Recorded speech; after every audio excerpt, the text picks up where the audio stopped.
What's up, guys? Welcome back to another episode of Katson's Corner, the show where we talk about college football and the NFL draft from a LA Chargers perspective. I am your host, as always, Alex Katson. Same way you see my name spelled on the screen. Go over to Twitter and follow me for all of the future NFL draft content I will be making, both on Chargers Wire and on my own endeavors all over the place. You can also follow me for coverage about the Chargers during the season over on Chargers Wire, as well as coverage about the Washington Huskies over on UW Huskies Wire, part of the USA Today network as well. Today, we are going to be talking about the wide receiver class, because if you watched the Cardinals game on Monday, as I did, you probably noticed that the Chargers wide receivers are struggling, which isn't really a surprise given the personnel that they went into the season with.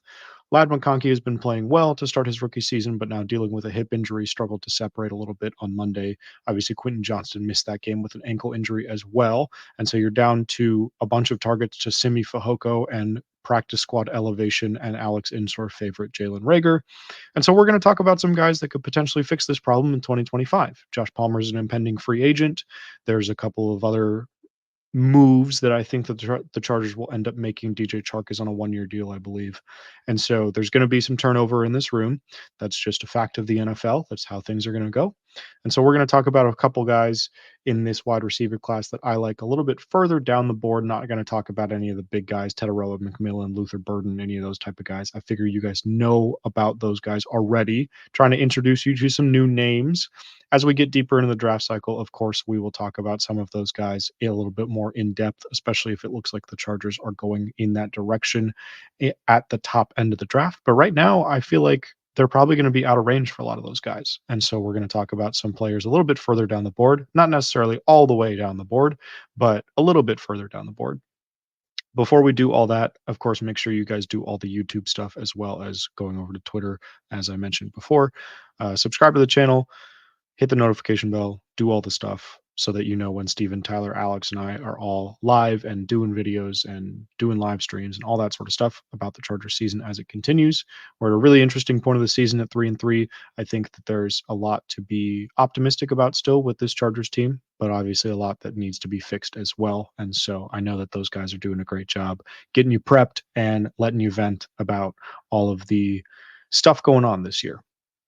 But now that you guys have done all that, we're going to talk about this wide receiver class. And we're going to start with Trey Harris out of Ole Miss, who has been one of the best receivers in the country this season. His 5.25 yards per route run actually lead the country among players with at least 50 targets this season. So high volume, generating a lot of yards, getting a lot of targets is basically what that means. Yards per route run is essentially when you're on the field, how often are you A, being thrown the ball, and B, how many yards are you creating out of that? And so he leads the country in that stat. He's very close to the top of the country in terms of receiving yards purely. Ole Miss's offense is, of course, very pass heavy. And so he's gotten a lot of opportunity this year as kind of their number one guy.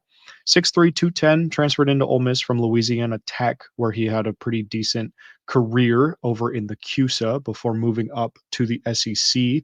Didn't really miss a beat as a junior last season at Ole Miss, was their leading receiver, started pretty much every game. And that's exactly what you like to see from those guys, the G5 to the Power 5, especially as NFL draft prospects. He has taken another step forward this season. Like I said, near the top of the country in all those stats.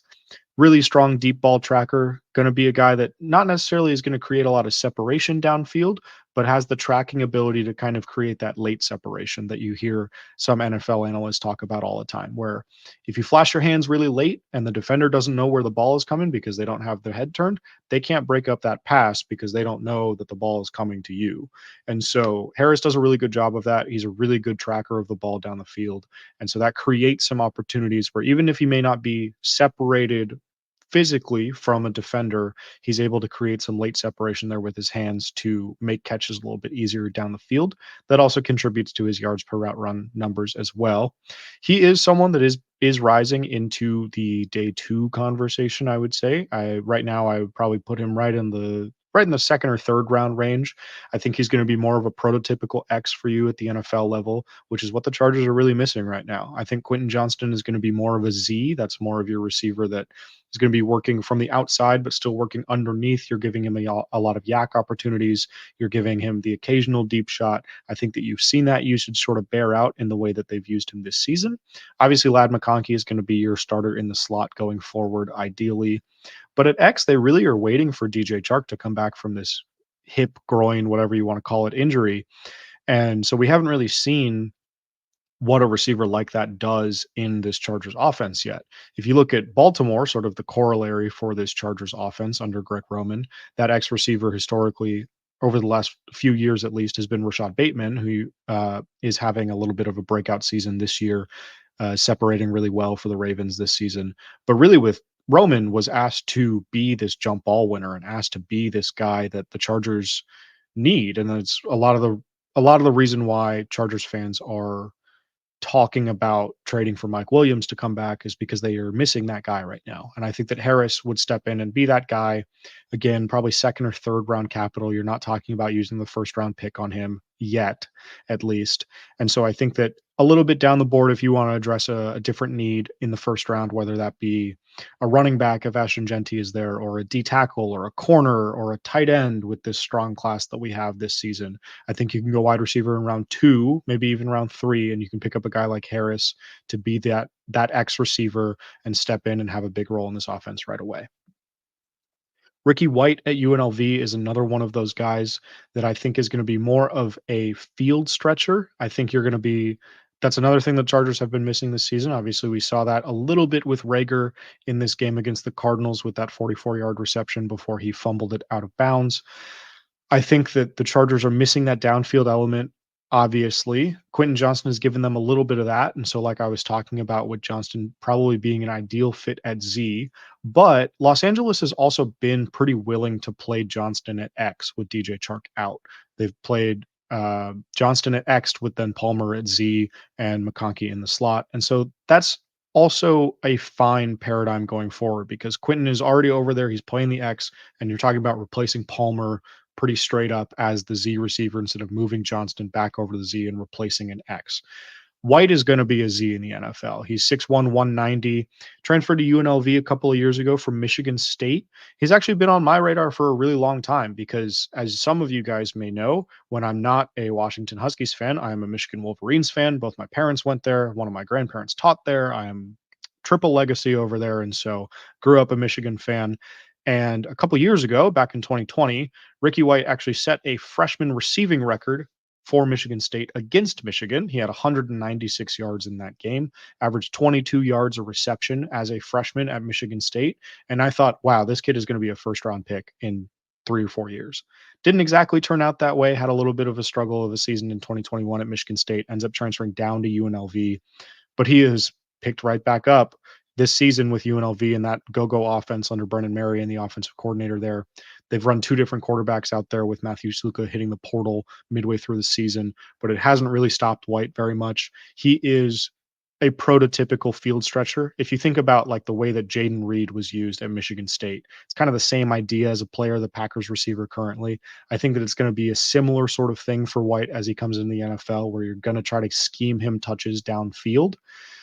He's a little bit stiff as a route runner, which kind of adds to that vertical field stretching ability, at least to begin with, as a wide receiver in the NFL. I don't think you're going to ask him to make a lot of cuts on his routes right now because he just has some hip stiffness to him. He's a little bit high pad wise. And so some of those cuts don't necessarily create as much separation as you'd like them to, not the same way that like you see a Lad McConkey does on the Chargers. White also has 3 block punts this season, which is more than any other FBS team has as a team this year. The next team has 2. Ricky White has 3 all by himself. And so he's going to be an ace on special teams, even if he's not going to contribute as a wide receiver right away. I think that he's probably right on that 3rd, 4th round cusp for me right now. And again, as sort of a downfield threat who's going to play special teams, you think about like more of a wide receiver 4 or wide receiver 5, which I know the argument is going to be the Chargers have a ton of those guys already, but I think White is one that could develop into more of a wide receiver 2-ish type player as a Z receiver, as a downfield threat, which again, the Chargers have sort of been missing for the last couple of years since that one Jalen Guyton year that they got a couple years ago. Moving on to Iowa State here, we have Jaden Higgins, 6'4", 215 pounds, transferred in before the 2023 season from Eastern Kentucky, so an FCS program out there at Eastern Kentucky. Moved up to Iowa State, and again, just like we talked about with Trey Harris, didn't miss a beat when he got to Iowa State. Was an honorable mention All Big 12 player last year, has taken another step forward this year. Easy separator on inbreaker. So you're not going to have the same problem that you have with White, where he's a little bit stiff and you don't want him necessarily to run some of those cutting routes. Higgins can do that. He's a little bit more like Josh Palmer in that way, where he's not necessarily going to be the fastest player. He's not going to create a lot of vertical separation with his speed, but he is going to be able to create a lot of underneath separation with his route running. And so, again, this is a guy at 6'4", you can put him at X. He's also played 32% of snaps in the slot this season, so he's got some scheme versatility there as kind of a big slot. You can move him inside. You can kind of play around with him and Quentin Johnston. They profile pretty similarly physically. Johnston is also about 6'4", and so you can move those guys around. You can kind of swap them between X and Z in the slot and let them do a little bit of everything. And Higgins is a better contested catch player than some of these guys that the Chargers have on the roster. I believe he's 6 of 9 or maybe 5 of 8 this season on contested catches, which is pretty high up there in terms of percentage in the country. The one thing that is going to be a little bit of a hindrance for him as far as the Chargers go is that he does struggle a little bit as a run blocker. Doesn't really play up to that 6'4" size as a run blocker. He's a willing blocker, but he's just not very good at it. There's some technique improvements that I think he could make to be a little bit more effective as a blocker. And I think you've seen with this Chargers regime, obviously we're going to beat it to death over the next however many years that Jim Harbaugh is the head coach of this team, but they're going to preach physicality. If their wide receivers can't block, they're not going to play. You see, like that's part of why Simi Fehoko is playing over Brendan Rice right now. And so is he a fit with the Chargers? Maybe not, but maybe the Chargers see something with him where it's like, okay, this is a technique issue. We can coach this out of him. He's got the size to do it. We trust him to develop in that way while we use him as a X receiver that can move into the slot. That's going to be a red zone target for us. You know, you're going to be able to throw Higgins a fade ball every now and then, which the Chargers have been a little bit hesitant to do with Johnston. And so you have a little bit more of a red zone, like true red zone threat if you bring Higgins in. I think again, you're talking about day 2, maybe early day 3, not super high draft capital to bring him in. I think that he fits into the sort of rotation that the Chargers have right now, even if he's not going to be a great blocker right away. Moving on to Jack Bech over at TCU, 6'2", 215. So again, a little bit of a bigger guy. Transferred from LSU before the 2023 season, played 2 seasons at LSU. Was a role player for them behind Malik Neighbors and Brian Thomas Jr. and all the guys that LSU has had over the last few years. Didn't play a ton, but did play. Moved over to TCU, had a decent season for them last year, kind of started to break out a little bit, but really this year has been his breakout season. He's 4th in the country, I believe, or somewhere up close to up there. He's top 10 definitely in the country in receiving yards. He's got over 700 on the season. 4th in the country in contested catch percentage. He's done really well in that area this season. And with him, the knock is going to be that he's an average athlete. He's not a great athlete. He's not a guy that's going to kill you with speed. He's not a guy that's going to kill you with acceleration. And so he has to win with technique. It's kind of like late career Keenan Allen almost, but with a 24-year-old or a 22-year-old, however old he may be. I think he's a true senior, so probably around 21, 22. But all of that, when you have 17.7 yards a reception, you have 745 yards on the season, you're 6 of 9 on contested catches this year, which again is 4th in the country. A lot of that people are going to be willing to look past because they're going to say, okay, well, we can put you at X where you don't have to be an explosive athlete. You don't have to create a ton of separation because if you're such a good contested catch receiver like Bech is, that again, like we talked about with Harris, allows you to create some late separation that you don't need to create as much physical separation at the time that the ball is thrown. And that's going to require a lot more trust on the quarterback's part when you get to the NFL. Obviously, you're going to have to build that rapport. And so we see some of those guys maybe take a little bit to get adjusted to the NFL right away. And, you know, so that's going to be a struggle with him. That's going to be sort of it may take half a season or a full year or something for him to adjust to that sort of idea.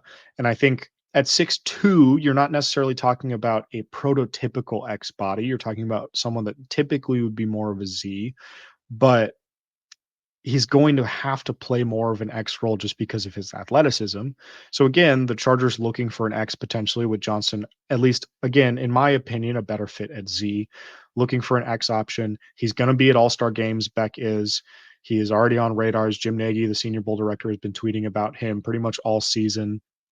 Again, big year for him. Not going to be able to come back next year because he's already used all 4 years of eligibility. He's a class of 2021 guy, so he's out of eligibility after this year. He has to come out.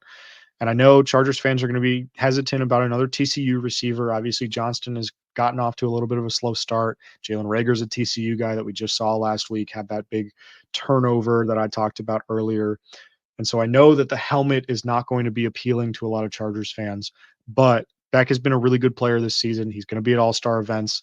And if he shows out at those events, I think that you're going to see someone that rises into the day two range again, of again talking about maybe a third round pick for him, where the Chargers aren't going to have to use a ton of draft capital in order to get a player of his caliber and get someone in there that's going to be a potential difference maker for them on the offense. Moving here to Louisville receiver, Ja'Cory Brooks, 6'3", 195, transferred in from Alabama before this season. Played a couple years at Alabama, was a really highly touted recruit, five-star recruit. Struggled with some injuries at Alabama, had some shoulder issues and stuff. Really never lived up to his potential with the Crimson Tide. And then with the new coaching staff that came in and everything, just so much turnover with that team, so much turnover with how Brooks saw his fit in college football going. So he moves over to Louisville, who's contending for the ACC this year. Great route runner. He is a fantastic route runner. Plus route runner. I think he'll be a plus route runner from day one in the NFL. And so again, you're talking about creating separation underneath with the Chargers, which the Chargers have struggled with even this season, even with McConkey and Johnston as those two guys that kind of create a lot of that. They've struggled with that this season. And again, if you look at Ravens offenses of the past with Roman, a lot of those, you know, Baltimore fans have been clamoring for them to get a true wide receiver for a long time. And when they drafted Zay Flowers the year that the Chargers drafted Johnston, a lot of Ravens fans said, okay, finally we have this guy. We've been asking for this guy for 4 or 5 years. We finally have this guy, because really the Ravens weren't built around having a downfield threat like that. They were built around throwing the ball underneath and letting those guys operate. Flowers has done a lot of that in Baltimore as well. And so you say, okay, well, we have two guys that are supposed to be underneath separators with Quentin Johnson and Ladd McConkey. Why do we need a third one? It's like, well, that's what the offense demands. And Brooks is going to be that. He's also got so many tools to develop, so much athleticism to harness, so much of that. Like, he just hasn't played very much because he's been injured. He's been stuck behind guys at Alabama. Obviously, as a young player at Alabama, you really don't play a lot typically unless you're Ryan Williams, like we've seen this season. But under those Saban teams, they had a guy that was going to be a first, second, third round pick every year. And so you didn't necessarily get a ton of opportunity as a young guy. So Brooks just really hasn't played a lot of football yet. He's going to be the number one option for Louisville going forward. It just came out today before I recorded this video that Colin Lacey, who transferred to Louisville from South Alabama, is going to redshirt the rest of the season, probably explore his options in the portal after the year. And so Brooks is going to be the number one guy for Louisville. I'm really excited to see what he does with that opportunity over the rest of the season. The injury concerns are going to be there, especially if he doesn't make it through the rest of the season. He's already gotten banged up a little bit, I want to say, this year. But if the medicals check out, he is going to be someone that I think the Chargers are going to be interested in, because, again, you think about the way that this team identities changed when Jim Harbaugh got here, where in training camp you had players with their high school star rating on their lockers, and you had all of this talk about just the identity of what this football team is going to be, right? And so if you look at a former five-star recruit with plenty of tools to develop, this is a coaching staff that I think is going to be geared a little bit more towards development because of their recent experience in college football under Harbaugh and under Minter on the defense, especially. Obviously, this is an offensive player, but I think the same principles still apply. It's a developmental coaching staff more than it is anything else, I think, at this juncture. And so why wouldn't you take a flyer on this guy in the third, fourth round to be a potential number one for you down the line. If you can harness all of these tools and you can harness what's already a very good route runner into a legitimate wide receiver, like this is the type of thing that teams like the Steelers have done for years, where you wait until the second, third, fourth round, and you take a toolsy guy that maybe is underdeveloped a little bit, and you turn him into Deontay Johnson or Antonio Brown or George Pickens or whoever you want to name, right? That the Steelers have had seemingly every year for the last decade, right? This is that type of player. And I think that this is that type of coaching staff with the Chargers that can turn that sort of player into that sort of player. And so Brooks is someone I'm really interested in. Like I said, I'm really excited to see what he does with this opportunity over the back half of the season with Colin Lacey down. And I think that Louisville is going to be a really interesting team to watch. There's a couple other guys around that team that I'm interested for in the Chargers, but Brooks is going to be top of list for me over the next couple of weeks here. Rounding it out here with Trebor Peña from Syracuse. He's 6 foot flat, 184. Missed the 2023 season with an injury, only played in one game. He had a couple of punt returns against Army and then got injured, missed the rest of the year. Wasn't able to find what that injury was, but he has struggled with some injury concerns over the course of his career. He's been at Syracuse since 2020. You'll notice he's the only guy here that we don't have listed as a transfer from somewhere. He is the only receiver on here that has not transferred yet that we're talking about today. Obviously, with the nature of college football these days, with the way that the portal and NIL and all of that stuff works, fairly uncommon to spend 5 years at the same school, especially when you haven't really been productive over the first 4 years of that. But Pena is a New Jersey guy. He's from sort of the area. And so has just stayed loyal to that team. They've built a lot sort of around him over the last couple of years, and he's really blossomed this year as Kyle McCord's number one target. He is, it sounds like, going to miss this week's game against Pitt, which is a bummer because that's a really strong game for Syracuse. It's really high level of competition for them. Pitt has been a really good ACC team this year. And Pena actually came in as a running back recruit. He came in as a running back, played running back for the first couple of years at Syracuse. They moved him into wide receiver, and has really been more of a returner than anything else over the last few years. And so he has that ability. He was a really productive kick returner as an underclassman. Was a punt returner again last season before he got injured. I think he's still returning some punts for them this year, but again, is going to have some special teams upside. Even if you're not a returner anymore, guys that used to be returners a lot of times can be some of your blockers on kick coverage units. They can be gunners on punt team. They have an understanding of how all of those sorts of phases of the game work. So there's going to be room for him to play on special teams.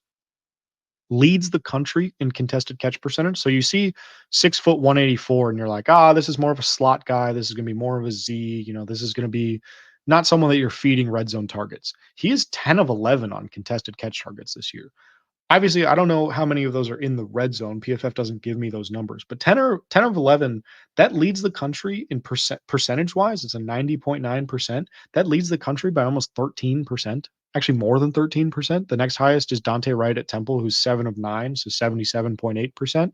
So Pena has done a really good job as a contested catch player this season, which is really sort of out of the norm for what you'd expect of a player his size.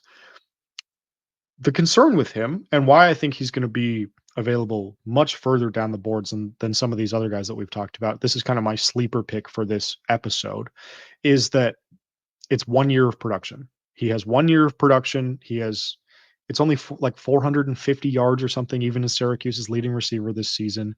He has not been, to the level of Bech or Harris or a guy like that has over 700 yards this year. There's going to be some injury concerns with him. Again, he's dealt with injuries sort of all his career at Syracuse, is out for this Pitt game, it sounds like. So he's struggling with some injuries again. Doesn't necessarily have the size that you want for a outside receiver in the NFL. And so really the question is going to be, what is this guy's role going to be? And I think that you're looking at, again, not necessarily a guy that's going to be a number one wide receiver for you down the line. I don't think that he's a future number one wide receiver, but as a downfield threat that can add on some value on special teams. If you think about like a guy like Isaiah McKenzie from the Bills, or like prime Jakeem Grant on the Dolphins, where it was like mostly a kick returner, but added some versatility there, kind of like the way that the Chargers are using Darius Davis right now, except that you can use Pena a little bit more as a legitimate receiver because he is bigger than Davis. Davis has the problem where he's 5'8", and so you can really only put him in the slot and scheme him touches off like jet sweeps and these screen plays and stuff like that that they do for him. Pena, you can at least run some real plays with if you put him out there at wide receiver. Gives you a little bit more flexibility where you're not keying the defense to look at that guy when he's on the field, which like right now with Davis, it's like if you put him on the field on offense, teams go, oh, they're probably going to run a sweep to him. They're probably going to run a screen to him. Like we're keying in on the fact that he's on the field. With Pena, you can do a little bit more versatile stuff, but I think that he's going to be more of a returner and special teamer to begin with. I don't think he's going to be a really high pick. He's going to go late day 3 if he gets drafted at all.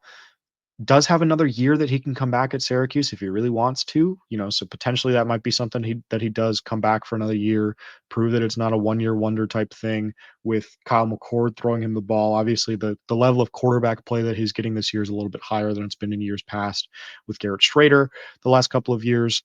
Again, super new to wide receiver even, and so the level of production that he's had as a receiver is limited by that as well.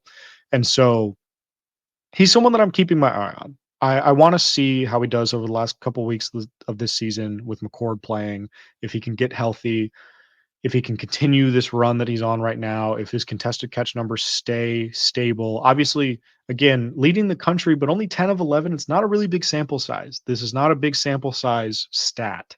And so there's a lot of fluctuation still left possible with 4 or 5 games left to go for every team where, maybe he's just gotten lucky so far. Maybe he's played against some bad defensive backs. I don't know what that answer is. And so I want to see if that stat holds solid over the last few weeks this season. I want to see, how he performs as an athlete. I want to see how he performs as a route runner, especially. And, if he does all of that well, I don't see any reason why he couldn't be a 6th or 7th round pick, throw a dart and say, like, okay, this guy's probably going to be a returner to come in. With the kickoff rules that the NFL is dealing with now, the Chargers have put back 2 returners on pretty much every kickoff. And so I think that adding a second returner is not really that much of an issue. Obviously, next to Davis, I think that there maybe is an argument to be had there of like you maybe don't want both of your return specialists to be wide receivers because it's clogging up a lot of roster space. Where like if those guys, you're not expecting those guys to contribute a ton as receivers, then you have 2 guys on the roster that are wide receivers but aren't, which the Chargers already sort of ran into this season with having to cut some of those guys. And so there's a lot still to juggle with Pena, but he has caught my eye this season. His stats pop off the screen, and so I'm keeping an eye on him. Going to see how it goes, and we'll see where he ends up in April. That's going to do it for this week, guys. Hope you enjoyed this sort of overview of the middle class of the wide receiver class, I would call it. Again, we didn't talk about any of the big guys. I figure you guys know at least some background information on a lot of those guys. Tedero McMillan, Luther Burden, even like an Isaiah Bond over at Texas right now. We will, of course, cover those guys as the season gets deeper, but wanted to hit some less talked about names this time, talk about some guys that maybe the Chargers could focus on. Again, if they don't use their first round pick on a wide receiver, they use that pick on a corner or a D tackle or another need that they have on this roster. But hope you guys enjoyed. Let me know in the comments which wide receivers have stuck out to you this season. If there's any guys that I didn't talk about that you have been really intrigued by, I'll have to go check them out if I haven't already. But let me know in the comments. As always, you can always reach me in those comments of this video or on Twitter over at Alex Katson, the same way you see it spelled on the screen. I will be back next week with another episode. And until then, I hope you enjoy the week. Bolt up. Let's beat the Saints. Hopefully, Derek Carr doesn't play. I don't want to watch him play football. See you guys.